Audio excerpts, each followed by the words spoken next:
Welcome, ladies and gentlemen. Thank you so much, and it is my hope and prayer that this video is going to find you well wherever you are. So some Gituku tend to understand how the government should use tax, and you have gone to an extent of exposing the government. Let's watch whatever Sam Gituku is saying in this video clip. One may be tempted to sympathize with the government in navigating the uncharted waters. But wait, over the last 1 month, the government led by the president has been on a journey of the nation, touring different parts of the country in what has become recometo of promises that may have been made over the last 2 years. In some of those visits, the president has announced different measures taken, including change of contractors in some of the stalled projects. In the days following the rejection of the finance bill by the president, several austerity measures were announced. That government advisors were going to be reduced by half. The president stated that he would reduce the budget at the presidency, cutting the confidential vote to zero. Travel budget was to be reduced, as were hospitality, training, purchase of motor vehicles, renovations, and others. How then is it that the government is on an accelerated implementation of a travel budget? How much was cut? It is important to note that in most of the tours to Mount Kenya, Nyanza, and the coast, there were not many official events, and most of the addresses have been atop vehicles akin to campaign stopovers, which may suggest were really not official tours. And then the members of the cabinet have been going home. They call them homecoming parties. So far, the Hustlers Cabinet Secretary Wycliffe Oparanya has hosted the president in a thanksgiving for the recent ascendance. And on Thursday, National Treasury CS John Mbadi had a similar event, as will Energy CS Opiyo Wandayi on Friday. How much does it cost to stage a homecoming ceremony? How much are the logistics, the travel, the accommodation, the public address system, and more importantly, how much does it cost to mobilize for such events? Who pays for it? In the same week, the teaching fraternity has been on a split strike, complaining of forgotten promises.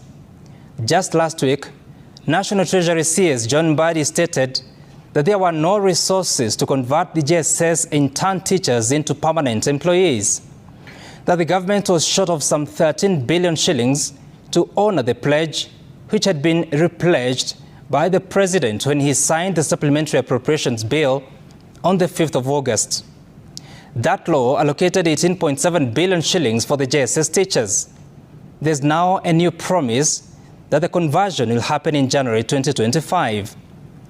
Well, there are no resources to hire JSS teachers now, but there are resources to go home.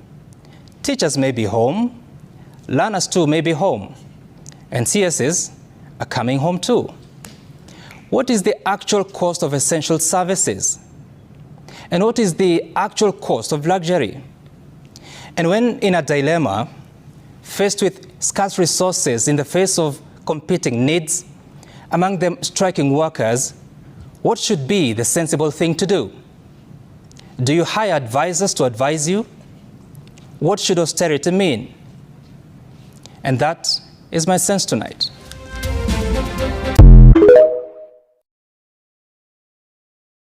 Now, I have realized one thing, and I'm very keen going to see it happening, about Kenyans will still keep on reporting William Ruto administration, because this is becoming too much. Misuse of funds. Misuse of funds. This is the worst thing as a leader you ought not to do. But just humble yourself, concentrate on your salary. When I say misuse of fund, you only concentrate on Kenyan's taxation. You don't have any interest with your money. You are just concentrating on Kenyan's taxation to benefit your own. But there is a dilemma here. We are not very much concerned with the future for this our country. And I talked about this in the other video. As only the wananchi coming out and exposing their concern, as leaders seems to be reluctant. No one is talking about the fund allocation. No one is talking about heavy taxation. They are only concerned on who to fit this position, who to do this, how are we going to make it in 2027, with a denial of saying we are not campaigning but launching a project. So today, I have decided to bring this video because I know several political analysts have displayed this video. They understand this video. They have even exposed this video in various platforms in social media. So Gituku is asking a simple question here. We are paying tax. Kenyans are struggling to pay tax. I pay tax. You also pay tax. Hii tax imesaidia Wakenya na nini?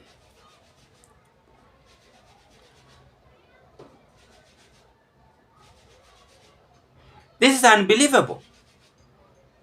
There are only those who are benefit and there are those who are not benefiting. So to those who are benefiting are those who are in the government, as compared to Kenyans who pay tax. The issue of taxation should be checked with a vigorous sin, because this is what have driven us behind since we were rescued from the independence in this country. So when Kenyans pay tax, we pay tax, there are those who are benefiting. That is what Sam Gituku is against. And this is not only going to president alone. It is being seen even to the MCS. Should check this. To the governors should also check this.